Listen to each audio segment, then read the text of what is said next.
Hi, my name is Megan Keating, and I'm here with the Chief of Police, Pam Davis. And today we're just going to be going over what she does, some difficulties of her job, and what she'd like to see from Punta Gorda youth.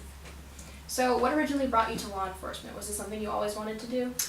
It was something that I always wanted to do. I'm an animal lover, and I actually saw a canine demonstration. I'm from Annapolis, Maryland, that area, and I saw a canine demonstration at the fair when I was in high school, and I said, that is what I want to do. And so after I became a police officer, that was like my very first main goal, and I was able to do that for a good 5 years, I think it was. So, and you know, I think I like to think that every police officer person that becomes a police officer just has that feeling that they want to help somebody. So, of course, that was a big part of it too.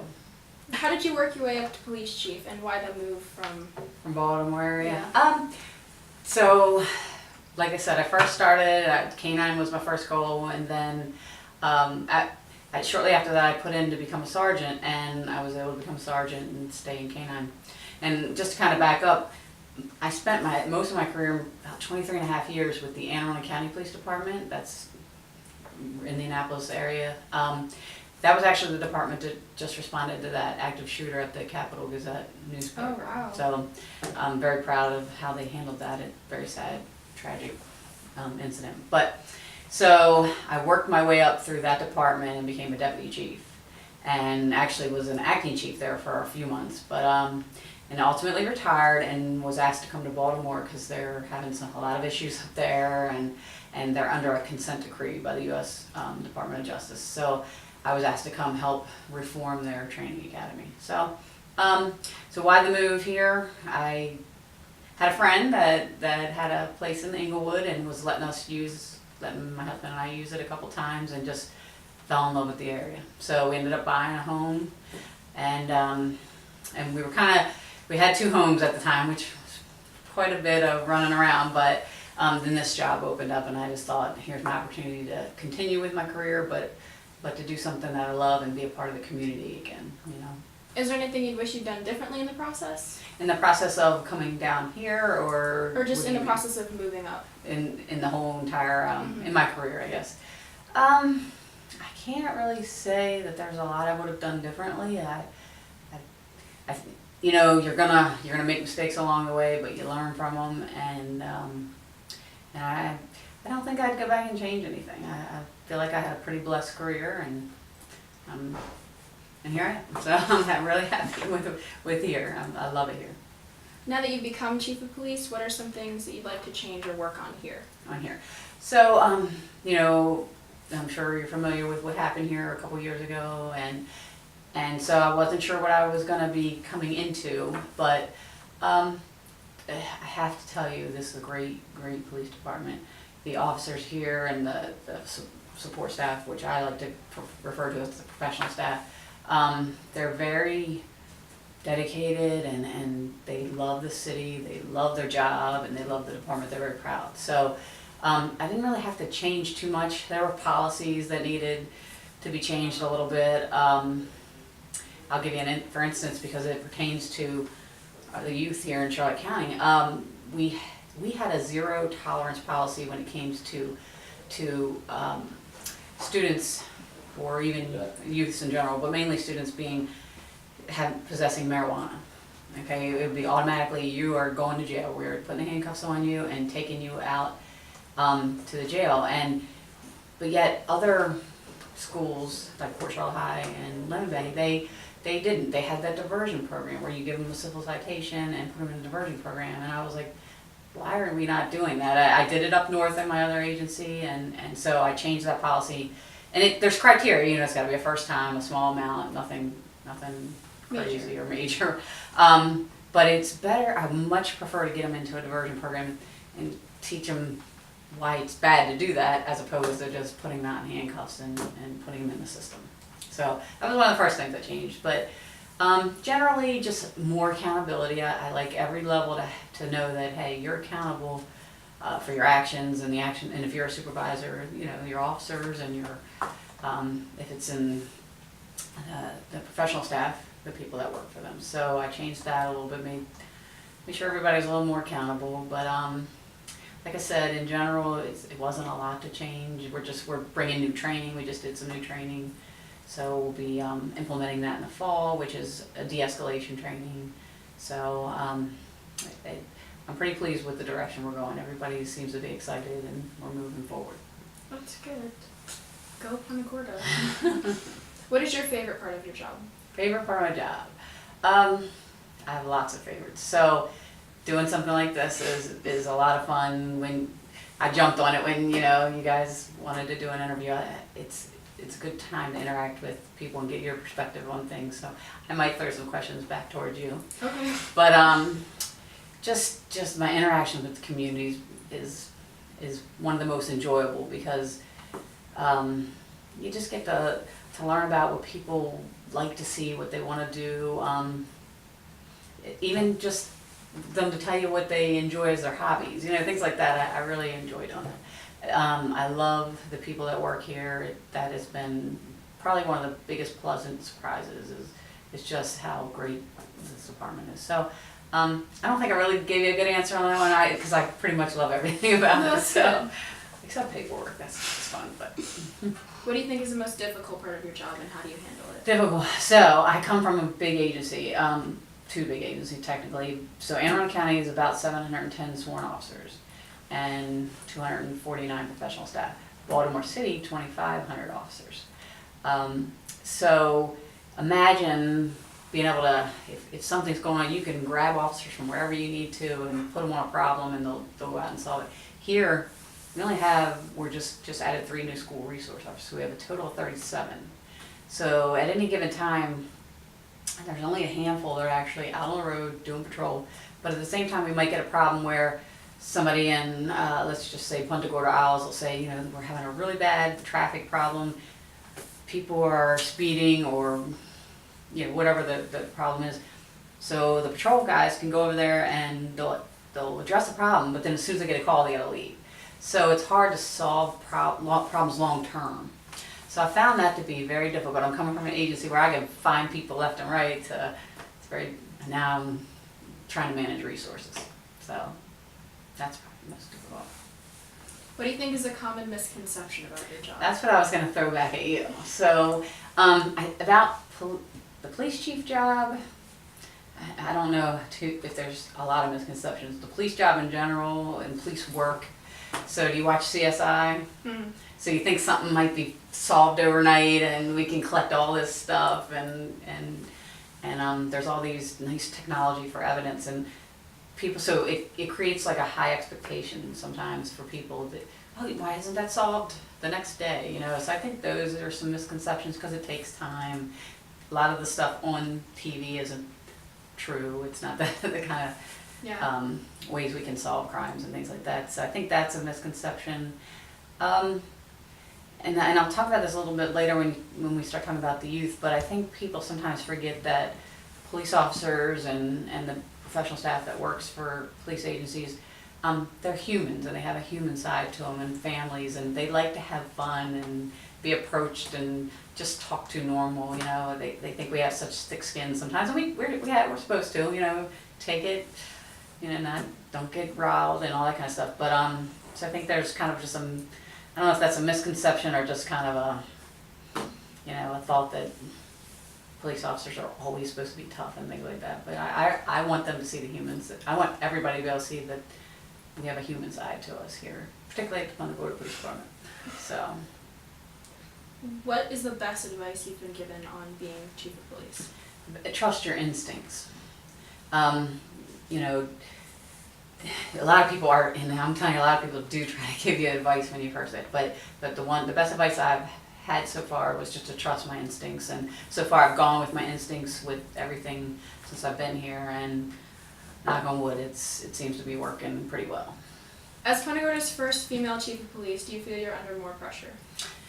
That's a good question, and I don't. I didn't come into this, I didn't even know I was the first female chief until I got here, but I think you'll see that it's not as anomaly anymore. It's not so new that females are becoming chiefs.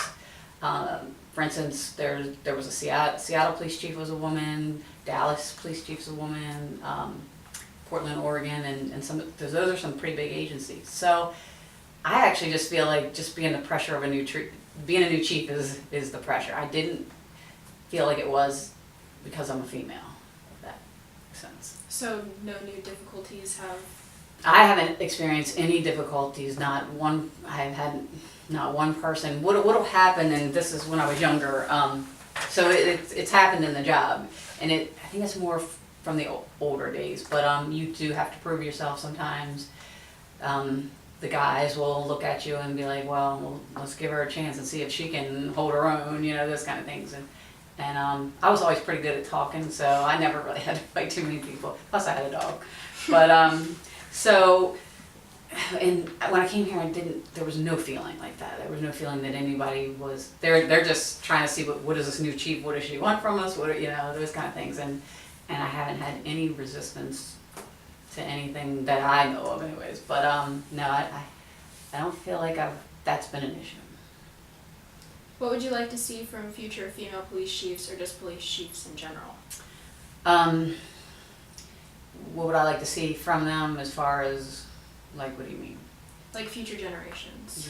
I mean, I want to see, let's go back. We have a difficult time recruiting females, just in general. It's been since I've been a police officer. So I'm going to ask you a question, because you're female. What is it about police work that you think females what don't they like about it? I mean, I can't really answer for all females, but personally, I think it's more of like breaking the "this is a man's job" stigma to it. So if it's kind of like if more women went into it, more women would go, but you need those first few women to just, And if you could have answered that would be like the magic bullet if we could figure that out. I also think that you hit the nail on the head when you say the man's job, and sometimes I think women relate that to, oh, am I gonna have to fight people? Am I gonna have to do all this physical kind of stuff? And so I would love to see future. First of all, when you come in, have that goal of, I'm going to be a chief. I can do it. I can be any level I want to be. It's up to me. Don't separate yourself. Don't say, well, I'm a female, I can't necessarily do things. Have that in your head that you can do it. It should be an automatic that any person here, whether you're male or female, can do this job. So and I'd really like to see females. If I can reach out to these, come tell me what we can do better to recruit some of these young women, because we can do anything anybody else can do. So. Are there any programs through your department that you'd like to see more youth involvement in? I would, and I actually want to start something maybe next summer. But so our program, our department does Jammers basketball. Have you heard of that?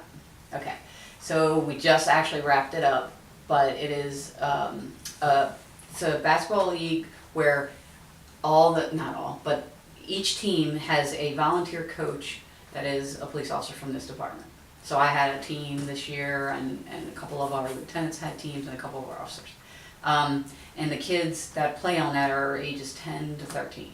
So it's that middle school age where you really want to have a good impact and a positive impact with those kids, so that later on as they're growing up, they can feel like they can interact, they can come back and call you if they need anything. Some of the people in that league, or some of the kids, don't really necessarily have stable homes. Sometimes money may be an issue, and it's a free league, everything's free, so we do everything to, if they need a ride, we'll come get them. So I'd really like to see more people involved in that. This year we didn't get a lot of turnout, but maybe next year we will. We also have Do the Right Thing. Have you heard of that? Yeah, so we have Do the Right Thing, and I would like to see you guys nominate each other for that kind of thing. So it's easy. You can go right on our website, nominate somebody, so we can get some more people getting those awesome prizes that they win for that. And then finally, the thing I'm looking to maybe do next summer is a youth police academy, like a week-long academy, and it can be a multitude of ages, whether we start at middle school up to the senior in high school, and have them come in and spend a week, but each day doing something like, we'll do some physical stuff, we'll teach them how to do fingerprinting and the whole forensic part of investigating things with collecting evidence and stuff. Have a detective work with them on how do we interview people, things like that. So I think that would be fun. I think it would get them interested in police work and the criminal justice side of things. So. Yeah, seeing as this is a platform for Charlotte County youth, is there anything else you'd like to add?